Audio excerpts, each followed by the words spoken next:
everybody, welcome back to No Holds Barred. This is episode 2. Our recording date is July 12th, 2011. Just me and my co-host doing this over Skype right now, so we apologize for any of the recording to sound a little bit off. But anyways, please visit our blog site, yourworldinhardcopy.blogspot.com. The link will be provided. Please subscribe to our channel, follow us on the blog, and leave some comments.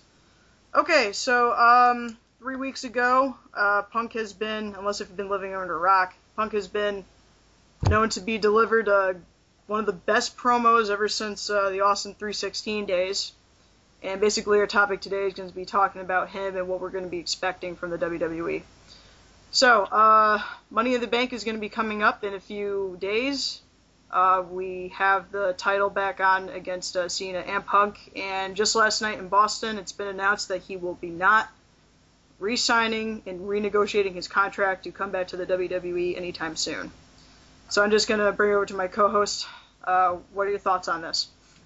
A little disappointed that CM Punk won't be back.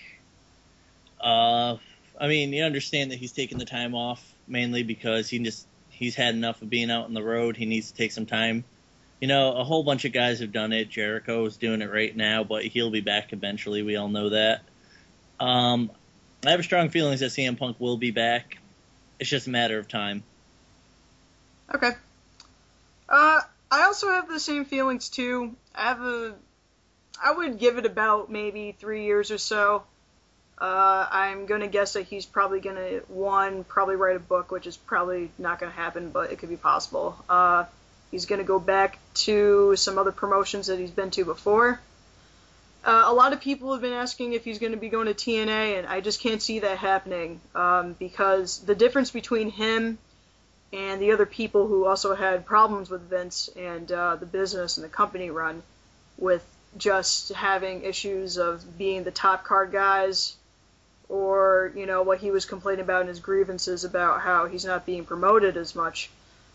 Usually the guys who don't really complain about it, I feel, go to TNA just to have some sort of, it's just like sort of like a redemption, like they're redeeming themselves for just not opening their mouths before, like with Kurt Angle, for example, and how he had an issue with his neck injury. He hasn't had the time off. So when you hear interviews with him, like the one that we referenced our previous episode, in episode 1, in that same Russell interview, he was talking about how he really should have laid it down and said, look, I really need time to heal or else I'm going to quit. So I'm really glad that he was able to express, Punk that is, the problems that he's having right now. And, you know, whether this is going to be the shoot promo that he's done or just like his real thoughts, it really does boil down to what a lot of people know about, that these people sometimes just get overworked. And I think his schedule has been lately really overworked because he didn't have any time off in like a few years. Yeah, I agree. I just had a thought for this. You know, he was saying last night during his other, I wouldn't so much call it a shoot, but his rant on Vince and the contract negotiating. He was telling him how he's the voice of the voiceless, and, you know, he was, in a way, speaking up for all of his friends that did get crapped on, mainly Colt Cabana, who, you know, seen some of his old stuff, and, you know, he's a really good talent, but once again, you know, Vince doesn't know how to use guys properly. He just looks for the big, bulking guys like Triple H. And, you know, I don't see Punk going to TNA. He's seen how Joe's been crapped on. I wouldn't go there. And Joe's his best friend. Joe would probably tell him, don't come here. Stay far, far away. TNA, I don't think would use him properly, especially with people like Hulk Hogan and Eric Bischoff down there. They're doing a terrible job right now with some of their talent. I would say if Punk were to go anywhere, he'd probably head back to Ring of Honor. Mm-hmm. That's my guess. Another funny thing about Ring of Honor was one of my friends, whose name is John, he, I guess a lot of the recordings and the videos from Ring of Honor, especially the promos that Punk has cut, are very, very hard to find on the internet. So he uploaded one about him leaving Ring of Honor, and actually it's really interesting how he was so young then and just knew how to use that mic. like we said before. He is a master of words. And, especially with I think the one at the first Las Vegas recording 3 weeks ago, with his promo that he's done there. I mean, it's so funny how it all exploded, and just people who I knew who didn't watch wrestling in forever, as soon as I updated my Facebook saying this guy has like the biggest balls I've ever seen on anybody, they'd say, "Oh yeah, I heard about that," and they would like request the link for it. So, me and my co-hosts have been talking about this before, that we have been seeing this Attitude Era sort of coming back. Yeah, lately there's been a lot of kind of reminiscent, feelings from the Attitude Era. And, I mean, CM Punk last night was just going off, and he was breaking so many of the, the guidelines for PG television, but he just did not care. And granted that was set up, but, it seems like they're starting to kind of break away a little bit from PG while still being PG. I think they're starting in a way to get their senses back. And, the last few weeks have actually been really entertaining. I agree. But, I mean, I don't want to, like, just break that thought, but I feel like when The Rock came back, it was also like that, too. That the PG rating was being broken. But, I mean, that was expected. Well, it really was, but he came back from, kind of back then in that era, and, he's The Rock. He can kind of get away with anything. I mean, he's the moneymaker for them. Mm-hmm. So, yeah. Same with Austin.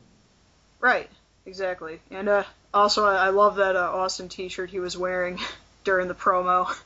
I think that was kind of intentional on his part. Yeah, it must have. Because, I mean, I was also thinking, like, I don't think he would wear his Nexus shirt because it would just be too affiliated with another coalition, instead of just himself going out there and talking about it. And one thing that I did find that was kind of interesting was when I must have watched that promo that he cut about like 20-something times. And yeah. I found like a reference YouTube link about him doing an interview, and he was talking about the whole thing with people going to the airport that early in the morning, bug him to sign stuff so they could sell it online.